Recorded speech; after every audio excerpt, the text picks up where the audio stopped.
Halo teman-teman, hari ini kita ada kunjungan di IKEA Furniture. Kebetulan kemarin kita sudah kontak sama owner dari Pak Edwin Jatmika. Hari ini tema kita entrepreneur interior. Jadi kayak tips-tips pengusaha interior sih. Coba gali ilmu dari Pak Edwin. Pertama, dalam sebuah ruangan, elemen apa yang paling krusial tapi sering dilupakan sama konsumen, Pak? Silahkan Pak Edwin. Storage. Storage boleh dua nggak? Boleh. Sama pencahayaan. Storage sama pencahayaan. Baik itu pencahayaan yang artifisial, artifisial itu lampu ataupun pencahayaan alami. Kenapa kok storage? Ya, kenapa Pak? Orang itu kecenderungannya konsumerismenya tinggi. Jadi beli barang, terus beli barang, terus tapi tidak punya tempat penyimpanan yang memadai. Akhirnya apa?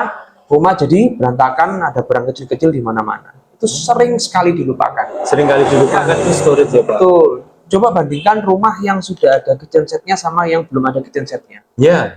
Sudah kelihatan, sudah kebayang ya. Rumah yang belum ada kitchen setnya pasti ada kelihatan, ada panci, ada wajan, ada macam-macam lah barang. Apa kayak seumpama Jawanya itu ting serentel gitu, Pak?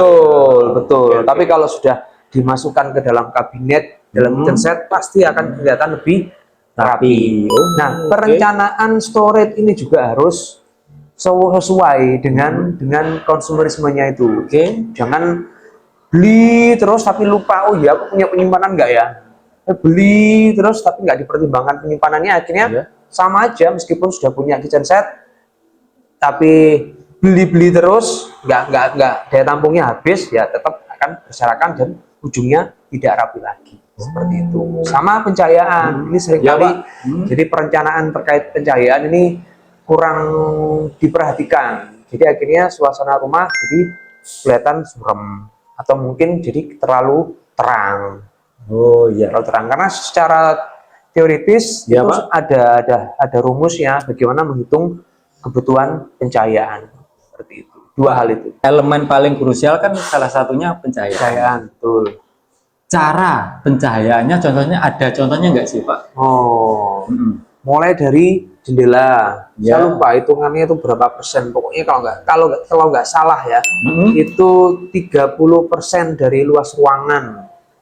Itu harus bisa mencakup ada bukaan, artinya ada cahaya masuk. Nah, itu salah satu contohnya yang seringkali terlewat. Jadi mereka hanya siapkan satu jendela kecil gitu. Kalau seumpama ruangan itu tertutup, Pak, ada solusi lagi nggak, Pak? Ya tergantung fungsi dan tujuan awal dibuatnya ruangan. Kalau tujuan awal ruangan itu untuk apa ya? Kitchen mungkin, Pak? Kalau untuk kitchen justru harus terang. Tapi kalau ruang keluarga, apalagi ruang tidur, itu perlu, Mas. Perlu ada bukaan cahaya alami, dan pastikan juga bisa dibuka jendelanya. Tapi kalau cuma jendela kaca mati aja, nggak ada sirkulasi udara baru nggak ada, cuman udara itu aja yang diputar sama AC, karena kan rumah kan sekarang pakai AC. Nah, ya kotor dong. Jadi nggak ada pergantian udara. Berarti secara pencahayaan nanti sambungnya itu sama udara juga ya, Pak? Betul. Pak Edwin, untuk yang terakhir Pak Edwin ada pesan atau mungkin ada kata-kata nggak untuk teman-teman yang di rumah, Pak? Monggo silahkan, Pak. Pesan aja sih, Mas, karena saya juga cukup aktif di organisasi yang bergerak di bidang wirausaha. Jadi mungkin pesan saya untuk teman-teman, terutama teman-teman muda, segera melek untuk mau masuk ke dunia usaha. Karena kalau sudah semakin tua, energinya sudah beda, ya kan? Tenaganya sudah beda. Kalau sudah semakin tua, sudah punya tanggungan, mau masuk dunia usaha itu pasti tantangannya akan lebih berat. Tapi kalau dari benar-benar sejak dini sudah mau melek untuk masuk dunia usaha, belum berkeluarga sudah mau berjuang di dunia usaha, itu akan lebih ringan karena beban hidup belum begitu banyak. Belum ada tanggungan anak, belum ada tanggungan istri, ya kan? Jadi kalau mau berjuang, mau ibarat kata yang namanya orang usaha kan pasti ada ruginya kan, Mas? Nggak mungkin nggak rugi. ketika dia rugi yang nanggung masih dia sendiri.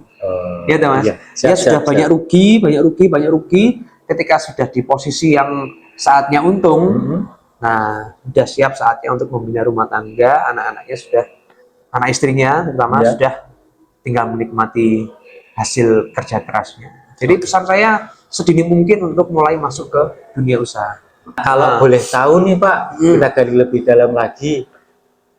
Bidang apa yang digeluti sama IKEA Furniture sih Pak? Barangkali nanti ada teman-teman yang di rumah bisa menjadi referensi untuk solusi kebutuhan teman-teman yang ada di rumah. Nah, kita di IKEA Custom Furniture ada visi ke sana untuk bisa membantu konsumen mewujudkan rumah yang bisa diisi dengan furniture yang fungsional, sehingga meskipun rumahnya kecil, ruangannya kecil, tapi bisa diisi dengan furniture yang tetap kelihatan menarik, nyaman, dan yang pasti fungsional. Oke. Itu sih kita Pak jawab. Edwin, terima kasih. Sama-sama, Sehat Mas. selalu lancar untuk Amin, usahanya, amin, untuk amin. keluarga di Terima kasih rumah. doanya. Ya. Terima kasih teman-teman.